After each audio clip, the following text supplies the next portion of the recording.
ஆண்டவருடைய மகத்துவமுள்ள நாமம் மகிமைப்படுவதாக. 276வது வேத வினாடி பகுதியினுடைய பதிலை இப்பொழுது நாம் பார்த்துவிட்டு 277வது வேத வினாடிக்கு செல்வோம். 276வது வேத வினாடி பகுதியின் தலைப்பு கணவனை இழந்தவர்கள். அந்த வகையிலே 10 கேள்விகள் கேட்கப்பட்டது. அந்த 10 கேள்விகளுக்கான பதிலை இப்பொழுது நான் சொல்லிவிடுகிறேன். முதலாவது கேள்வி, தன் கணவர் தான் இவளுக்கு ஹீரோ அப்படின்னா யாருன்னா பத்சேபாளுடைய கணவர். 2 சாமுவேல் 11:26 தன்னுடைய நாயகனுக்காக இலவு கொண்டாடினாள் என்று நாம் வாசிக்கிறோம். 2வது கேள்வி, கொஞ்சம் வருஷம்தான் குடும்ப வாழ்க்கை. இது புதிய ஏற்பாட்டில் லூக்கா 2ஆம் அதிகாரத்தில் 36ஆம் வசனத்தில் படிக்கலாம். அன்னாள் என்று சொல்லக்கூடிய 84 வயது மிக்க அந்த விதவை தன் புருஷனோடே கொஞ்ச வருஷம் வாழ்ந்தாள், 7 வருஷம் வாழ்ந்தாள் என்று நம்ம பார்க்கலாம். 3வது கேள்வி, எப்படி மரணம்னு தெரியல, ஆனால் குறைஞ்ச வயசு. யாருன்னு பார்த்தோம்னா மக்லோன் கிலியோன் அவங்களுடைய மனைவி, அதாவது நகோமியுடைய மகன்கள் 2 பேரும் இறந்து போயிட்டாங்க. குறைஞ்ச வயசில் இறந்துட்டாங்க. ஆனால் எப்படி இறந்தாங்கன்னு சொல்லப்படலை, ஆனால் குறைஞ்ச வயசில் இறந்துட்டாங்க. சரிங்களா? 3வது கேள்விக்கான பதில் அந்த மக்லோன் கிலியோன், அதாவது ரூத் ஒர்பாலுடைய கணவர்கள் அப்படின்னு நம்ம சொல்லலாம். சரிங்களா? அடுத்தது 4வது கேள்வி, குடும்ப தலைவர் இல்லாத வீட்டின் நிலைமை. குடும்ப தலைவர் இல்லாத வீட்டின் நிலைமை அது எங்கே பார்க்கலாம் அப்படின்னு சொன்னால் 2 ராஜாக்கள் 4ஆம் அதிகாரத்தில் எலிசா அந்த எண்ணெய் அற்புதம் செஞ்சார் பார்த்தீங்களா, அந்த வீடு. தீர்க்கதரிசிகளின் புத்திரர்களில் ஒருவனுக்கு மனைவியாக இருந்தவள், அவள் கடன் இருக்குது, அந்த கடனுக்காக பிள்ளைகளை அடிமையாக்கி கொள்ள வந்தாங்க அப்படின்னு சொல்லி வாசிக்கிறோம். அவ்வளோ ஒரு கொடுமை. அப்போது குடும்ப தலைவர் இல்லாத வீட்டினுடைய நிலைமை எப்படி அப்படிங்கிறத அது விளக்குது. ஓகே, 5வது கேள்வி, கணவர் இல்லை, தேவன் பார்த்தார் இவள் கிரியையை. யார் பார்த்தீங்கன்னா லூக்கா 21ஆம் அதிகாரத்தில் படிக்கிறோம்.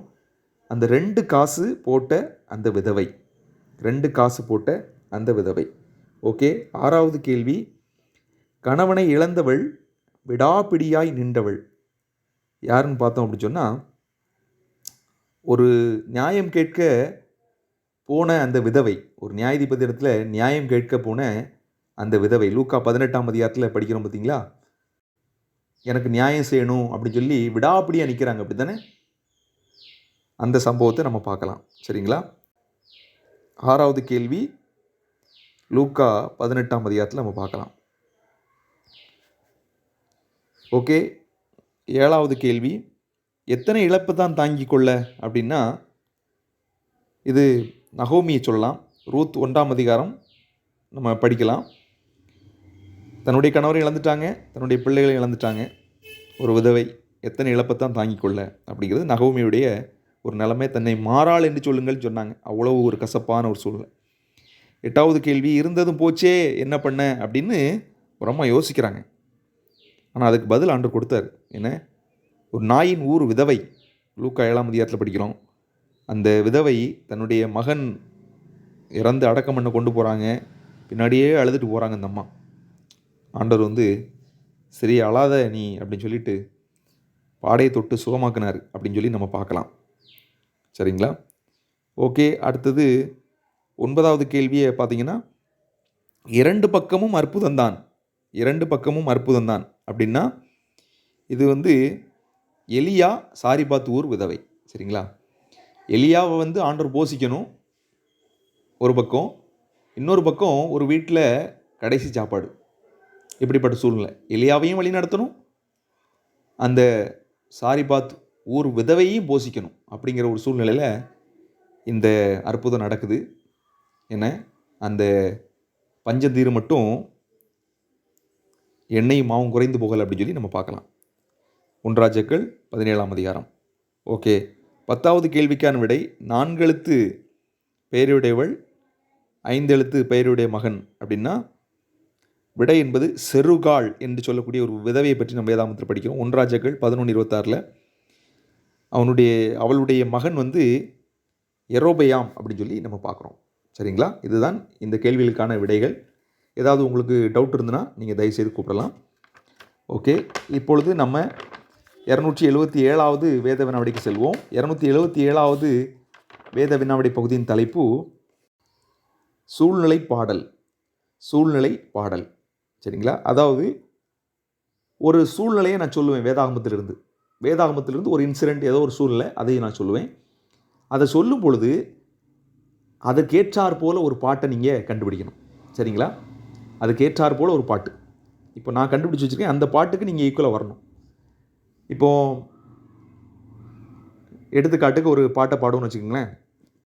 இப்போ வந்து ஆகார் வனாந்தரத்தில் அழுதுட்டுருக்காங்கன்னு வச்சுக்கோங்களேன். ஒரு சூழ்நிலை, குழந்தை தாகத்தோடு இருக்குது, இவங்க அழுதுட்டுருக்காங்க. அந்த சூழ்நிலை, இந்த அழுது கொண்டிருக்கிற சூழ்நிலையை வைத்து ஒரு பாட்டு. அவங்க அழுதுட்டுருக்கும் பொழுது ஒரு பாட்டு ஒன்று கேட்குறாங்க. சரியா? அந்த பாட்டு கேட்கும் பொழுது அந்த பாட்டு அவங்களுக்கு ஆறுதலாக இருக்குது. அது என்ன பாட்டாக இருந்திருக்கும் அப்படின்னு சொல்லி யோசிக்கும் பொழுது, ஏன் அழுகின்றாய், யாரை நீ தேடுகின்றாய், ஏக்கம் போக்க இயேசு இருக்க ஏன் நீ அழுகின்றாய். இந்த பாட்டு அவங்களுக்கு ஆறுதலாக இருந்திருக்கும். சரியா? சூழ்நிலை பாடல். சரிங்களா? ஓகே, இப்படிப்பட்ட ஒரு பாடல் இங்கே இதை போல் ரொம்ப கஷ்டமாலாம் இருக்காது, ரொம்ப ஈஸியாக தான் இருக்கும். சரிங்களா? சரி, இப்பொழுது முதலாவது கேள்வி. சூழ்நிலை பாடல். 100க்கு அதிபதி தன்னுடைய வேலைக்காரனுக்காக வேண்டுவதற்காக ஆண்டவர் இயேசு கிறிஸ்துவிடம் வர்றாரு. சரிங்களா? 100க்கு அதிபதி தன்னுடைய வேலைக்காரன் சுகமடைய அவர் ஆண்டவர்கிட்ட வர்றார். வரும்பொழுது அந்த ரெக்வெஸ்ட் கேட்கணும். அதை எந்த பாட்டை வச்சு கேட்டிருப்பார்? சரிங்களா? இப்போ எப்படின்னா, உங்களுக்கு இந்த பாட்டு கண்டுபிடிக்க முடியல அப்படின்னு சொன்னால், உங்களுக்கு யோசனைக்கு வரலை அப்படின்னு சொன்னால், ஒருவேளை தப்பாயிருமோ அப்படின்னு சொல்லி சந்தேகம் இருந்துன்னு சொன்னால், நீங்கள் என்கிட்ட கேட்கலாம். சரிங்களா? டைரெக்டாக நீங்கள் கரெக்டாக ஆன்சர் பண்ணிங்கன்னா உங்களுக்கு 2 மார்க் கொடுத்துருவேன். ஆனால் ஒருவேளை சந்தேகம் இருக்குது, எனக்கு கண்டுபிடிக்க முடியல அப்படின்னு சொன்னால், நீங்கள் என்கிட்ட கேட்டிங்கன்னா அந்த பாட்டினுடைய முதல் எழுத்தை நான் சொல்லுவேன். எல்லா பாடலுமே தொடக்க வரியிலிருந்து தான் இருக்கும். சரிங்களா? ஒவ்வொரு சூழ்நிலை பாடலும் தொடக்க வரியிலிருந்து தான், இடையிலிருந்து பாட முடியாது. நீங்களாக ஆன்சர் கண்டுபிடிச்சிட்டிங்கன்னா 2 மார்க்கு. என்கிட்ட கேட்டிங்கன்னா நான் அந்த பாட்டினுடைய தொடக்க எழுத்தை நான் சொல்லுவேன். சரிங்களா? இப்போது ஏன் அழுகின்றாய் அப்படின்னு முதல்ல கண்டுபிடிச்சோம் இல்லையா, எடுத்துக்காட்டு கேள்வியில், அப்போ ஏ அப்படின்னு ஒரு பதில் நான் சொல்லுவேன், அந்த குழு கொடுப்பேன். சரிங்களா? ஓகே, இப்போ 100க்கு அதிபதி இயேசுவை சந்திக்கிறாரு தன்னுடைய வேலைக்காரன் சுகமடைய. என்ன பாட்டை அவர் பாடியிருப்பார்? ஆண்டவர்கிட்ட விண்ணப்பம் பண்ணும்பொழுது என்ன பாட்டை பாடியிருப்பார் அப்படிங்கிற ஒரு கேள்வி. சரிங்களா? திரும்பவும் சொல்கிறேன், அந்த பாடலினுடைய துவக்க வரியிலிருந்து தான் ஆன்சர் இருக்கும், இடை வரியிலிருந்து சொல்லக்கூடாது. ஓகே, ரெண்டாவது கேள்வி. ஐத்திகு மேலே 3ஆம் மத்தியிலிருந்து கீழே விழுந்து இறந்து போயிடுறாரு. தூங்கி விழுந்துட்டார். பவுல் பிரசங்கம் பண்ணும் பொழுது தூங்கி விழுந்துட்டார். அப்போது பவுல் அவரை தூங்கி விழுந்து இறந்து போயிறாரு. அவருக்கு பவுல் அவர் உயிரடைய செய்கிறார். சரிங்களா? இப்போ அவர் எல்லாருக்கும் ஒரு பாட்டு பாடணும். என்ன பாட்டு பாடுவார்? அதாவது, நான் இப்படி தூங்கி விழுந்து இறந்துட்டேன், நீங்கள் தூங்கி விழக்கூடாது அப்படிங்கிறதுக்காக ஒரு பாட்டு ஒன்று பாடுறாருன்னு வச்சுக்கங்களேன். என்ன பாட்டு பாடுவார்? சரிங்களா? ஒரு ஆலோசனை, ஒரு பாட்டுன்னு வச்சுக்கங்களேன். என்ன பாட்டை பாடுவார்? ரொம்ப ஈஸியான கேள்வியில் தான். ஆனால் நீங்கள் ஒரு வேளை டவுட் இருந்துச்சோன்னா, ஏன்னா நிறைய பாட்டு இந்த சூழ்நிலைக்கு ஏற்ற பாடலாம். ஆனால் நான் சொல்கிற பாடலுக்கு நீங்கள் வரணும். அப்படி உங்களால் கண்டுபிடிக்க முடியலன்னா நீங்கள் முதல் எழுத்தை நீங்கள் கேட்டலாம். சரிங்களா? ஓகே, 3வது கேள்வி. ஆண்டவரை இயேசு கிறிஸ்து பேதுருவை மன்னிக்கிறார். பேதுரு மறுதளிச்சிட்டாரு, சிலுவையில் அடிக்க அவர் கொண்டு போகிறாங்க. என்ன அப்படின்னு சொன்னால், அந்த பார்வையிலே பேதுரு ஆண்டவர் மன்னிச்சிடுறாரு. பேதுரு ஆண்டவர் பார்க்குறாரு. சரிங்களா? தன்னுடைய வாழ்க்கை அவ்வளோதானோ அப்படின்னு நினச்சிட்டு இருந்துக்கலாம் ஒருவேளை பேதுரு. ஆனால் இயேசு கிறிஸ்து பார்த்த அந்த ஒரு பார்வை, சரிங்களா, அந்த பார்வையிலே அந்த உணர்வு அவருக்கு வருது. அப்போது அவர் என்ன பாட்டை பாடியிருப்பார்? ஆண்டவர் தன்னை பார்க்குறத பார்த்து அவர் என்ன பாட்டை பாடியிருப்பார் அப்படிங்கிற ஒரு கற்பனை. சரிங்களா? சூழ்நிலை பாடல். ஓகே, 4வது கேள்வி. தாவீது இடத்துல போயிட்டு நாத்தான் போயிட்டு பாவத்தை உணர்த்துறார். நீர் ஆண்டவருக்கு விரோதமாக பாவம் செஞ்சுட்டாரு அப்படின்னு சொல்லிட்டு உணர்த்தும் பொழுது அவர் அந்த பாவத்தை ஒத்துக்கிறாருங்க. அந்த பாவத்தை ஒத்துக்கிறாரு. அந்த பாவத்தை ஒத்துக்கிற அந்த மனநிலையை அவர் பாட்டாக பாடியிருந்தாருன்னா எப்படி பாடியிருப்பார் அப்படிங்கிறத நீங்கள் கண்டுபிடிக்கணும். சரியா? தாவீது பாவத்தை ஒத்துக்கொள்கிறார். நாத்தான் பாவத்தை சொல்லும் பொழுது அப்போ என்ன பாட்டு அவர் பாடியிருப்பார் அப்படிங்கிறத நீங்கள் கண்டுபிடிக்கணும். ஓகே, 5வது கேள்வி. உபசார ஸ்திரீ நிற்கிறாங்க. ஆண்டவராகிய இயேசு கிறிஸ்து எல்லாரும் கல்லெடுத்து எறிய நிற்கிறாங்க. அப்போ ஆண்டவராகிய இயேசு கிறிஸ்து, உங்களில் யாராவது பாவம் செஞ்சுருந்தால் இவ்வளோ கல்லறிங்க அப்படின்னு சொல்கிறாரு. எல்லாரும் கல்லை போட்டு போயிடுறாங்க. இப்போ ஆண்டவராகிய இயேசு கிறிஸ்து அந்த ஸ்திரியை பார்க்குறாருன்னு வச்சுக்கங்களேன். அப்போது அந்த உபசார ஸ்திரீக்கு தான் செய்த எவ்வளோ பாவங்கள், அந்த பாவங்களெல்லாம் உணர்வாங்க, கண்டிப்பாக உணர்ந்துருப்பாங்க, அப்படி தானே? அப்போது ஒருவேளை நினச்சிருக்கலாம்ல, இந்த இயேசு கிறிஸ்து என்ன செய்ய போகிறாரு அப்படின்ட்டு. இந்த இயேசு கிறிஸ்து அவங்க பார்க்குறாங்க, தன்னுடைய பாவ நிலைகளை திரும்பி பார்த்து ஒரு பாட்டு பாடுறாங்க. சரியா? தன்னுடைய பாவத்தினுடைய காரியங்களை நினச்சி ஒரு பாட்டு ஒன்று பாடுறாங்க. சரியா? அப்போ என்ன பாட்டு பாடியிருப்பாங்க அப்படின்னு சொல்லிட்டு நீங்கள் கண்டுபிடிக்கணும். ஒருவேளை உங்களுக்கு கண்டுபிடிக்க முடியலன்னா முதல் எழுத்து நீங்கள் கேட்டு தெரிஞ்சுக்கலாம். சரிங்களா? ஆனால் நான் சொல்லுகிற பாட்டுக்கு கரெக்டாக அது ஈக்குவலாக இருக்கணும், இல்லைன்னா மதிப்பெண் கிடையாது. ஓகே, அதுக்காக தான் குழு கொடுக்குறேன் நான். 6வது கேள்வி. ஸ்தேவான் பிரசங்கம் பண்ணுறாரு. அங்கே நிற்கிறவங்க அவங்க எல்லாரையும் கல்லறிதாங்க. சரியா? அப்போ இவர் என்ன பண்ணார்? வானத்தை நோக்கி பார்த்து ஆண்டவர்கிட்ட பேசுகிறாரு. சரிங்களா? ஆண்டவர்கிட்ட பேசுகிறார், ஆண்டவரை பார்த்து பேசுகிறாரு. சரிங்களா? அந்த கல்லறிகிறவங்கள பார்க்கல, அவர் ஆண்டவரை பார்க்குறாரு அப்படிங்கிற ஒரு கற்பனை பண்ணிக்கோங்களேன். அப்போ என்ன பாட்டு அவர் பாடியிருப்பார்? சரிங்களா? கல்லறிகிறவங்கள பார்க்காம ஆண்டவரை பார்க்குறாரு. அப்படின்னா என்ன பாட்டு அவர் பாடியிருப்பார் அப்படிங்கிறத நீங்கள் கண்டுபிடிங்க. ஓகே, 7வது கேள்வி. யோபு எல்லா பிள்ளைகள், ஆஸ்திகள், சொத்துக்களெல்லாம் இழந்து நிற்கிறாரு. அப்போது அப்படியே கவலையோடு இருக்கிறாரு. மனைவி வராங்க, அவர்கிட்ட என்ன சொல்கிறாங்க? இன்னும் ஏன் உத்தமத்தில் உறுதியாக இருக்கிறாரு, தேவனை தூசித்து ஜீவனை விடும் அப்படின்னு சொல்கிறாங்க. சரியா?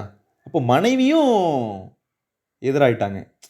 பிள்ளைங்கள்லாம் இறந்து போயிட்டா, எல்லாம் போச்சு, மனைவியும் கைவிட்டாங்க. அப்படின்னா இவர் என்ன பாட்டை பாடியிருப்பார் அப்படின்னு யோசிச்சு பாருங்க. சரியா? நான் சொல்லுகிற கருத்துக்களை நீங்கள் நல்லா புரிஞ்சுக்கிறணும். அப்புறம் நீங்கள் ஒரு பாட்டு பாடிட்டு இது சரின்னு சொல்லக்கூடாது. ஏன்னா நான் சில காரியங்களை உங்களுக்கு சொல்லும்பொழுது, அழுத்தி சொல்லும்பொழுது அதை நீங்கள் உன்னிப்பாக கவனிக்கணும். சரிங்களா? தெரியலன்னா முதல் எழுத்து கேளுங்க. ஓகே, அடுத்தது 8வது கேள்வி. தாவீது, அப்பா சொல்கிறார் தாவீதுட்ட, நீ போய் யுத்தத்துக்கு போயிருக்கிற உன்னுடைய சகோதரர்களை பார்த்து அங்கே இருக்கிற அதிபதியத்தில் போயிட்டு நீ சாப்பாடு கொடுத்துட்டு அவங்கள விசாரிச்சுட்டு வா அப்படின்னு சொல்கிறார்.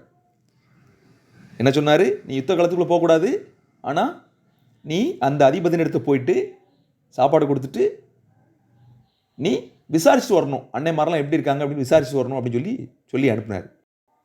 ஆனால் இந்த தாவீது என்ன பண்ணுறாருன்னு பார்த்தீங்கன்னா, யுத்த காலத்துக்குள்ளே போயிட்டார். இந்த காட்சியை நீங்கள் கற்பனை பண்ணி பாருங்கள். உங்களுக்கு என்ன பாட்டு ஞாபகம் வருதுன்னு சொல்லுங்கள். சரியா? ஓகே, அடுத்து 9வது கேள்வி.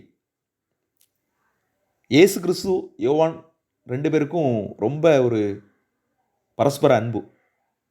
என்ன, இயேசு கிறிஸ்து மேலே யோவான் சாஞ்சிக்கிட்டே இருப்பாராம். எப்படி இருக்குன்னு யோசிச்சு பாருங்கள். எப்பவும் சாஞ்சிக்கிட்டே இருக்கிறார், மார்பில் சாஞ்சிருந்தார் அப்படின்னு பார்க்கலாம். அப்படின்னா என்ன பாட்டு அவர் பாடியிருப்பார்? அந்த மார்பில் சாஞ்ச அந்த அனுபவத்தோடு என்ன பாட்டு பாடியிருப்பாருங்கிறத கற்பனை பண்ணி நீங்கள் அந்த பாட்டை கண்டுபிடிங்க. எல்லா பாட்டுமே முதல் வரி தான். ஓகே, 10வது கேள்வி.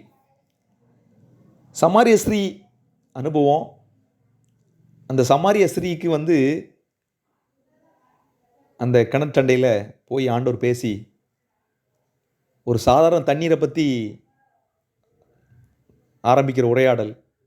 அந்த அம்மா அப்படி தான் நினச்சாங்க, ஆனால் இது ஜீவ தண்ணீர் அப்படிங்கிறத நம்ம பார்க்கலாம். சரியா? இந்த உரையாடலை நீங்கள் மனசில் வச்சு நீங்கள் ஒரு பாட்டை பாடணும். சரியா? இந்த சமாரிய ஸ்திரீ ஒரு பாட்டு பாடுறாங்கன்னு வச்சுக்கங்களேன். இந்த அனுபவத்துக்கு பிறகு என்ன பாட்டை பாடியிருப்பாங்க அப்படிங்கிறத நீங்கள் கற்பனை செஞ்சு பார்த்து பதில் அனுப்புங்க. சரிங்களா? 10 கேள்விகள் கேட்கப்பட்டிருக்கிறது. இந்த 10 கேள்விகளுக்கும் நீங்கள் அப்படியே உட்காந்து யோசித்து, உங்களுக்கு பதில் தப்பாக இருக்கலாம், ஆனால் இந்த சிந்தனை உங்களுக்கு ஆசீர்வாதமாக இருக்கும். அதனால் நான் தப்பாக பதில் சொல்லிட்டேனே அப்படின்னு சொல்லி நீங்கள் வருத்தப்பட வேண்டாம். ஏன்னா இதெல்லாம் ஆவிக்குரிய சிந்தனைகள். அதனால் நான் மார்க் போடலையா அப்படின்னு சொல்லி நீங்கள் வருத்தப்படக்கூடாது. அல்லது ஒருவேளை நான் குழு கொடுத்து கூட நீங்கள் தப்பாக சொல்லலாம், அது சொல்ல முடியாது. ஆனால் இதெல்லாம் வந்து ஒரு ஆண்டவரை நம்ம வந்து அவருடைய அன்பை தியானிக்கிறதுக்கான ஒரு வாய்ப்பு. அதனால் நீங்கள் அப்படி ஒரு பாசிட்டிவாக எடுத்துக்கோங்க. இது போட்டிங்கிறத விடவும் நம்ம ஆண்டவரை நேசித்து அவரை தியானிக்கிறோம் அப்படிங்கிறது தான் நமக்கு பெருசாக தெரியணும். அதனால் இந்த கேள்விகளுக்கு நீங்கள் பதில் எழுதி அனுப்புங்க. சரிங்களா? தேவன் நம்ம ஒவ்வொருவரையும் ஆசீர்வதிப்பாராக. உங்கள் பதிலுக்காக நான் காத்து கொண்டிருக்கிறேன். நிறைய பேருக்கு இந்த பைபிள் குயிஸை பற்றி சொல்லுங்கள். நிறைய பேருக்கு அது ஆசீர்வாதமாக இருக்கும். தேவன் நம்மை ஆசீர்வதிப்பாராக. ஆமென்.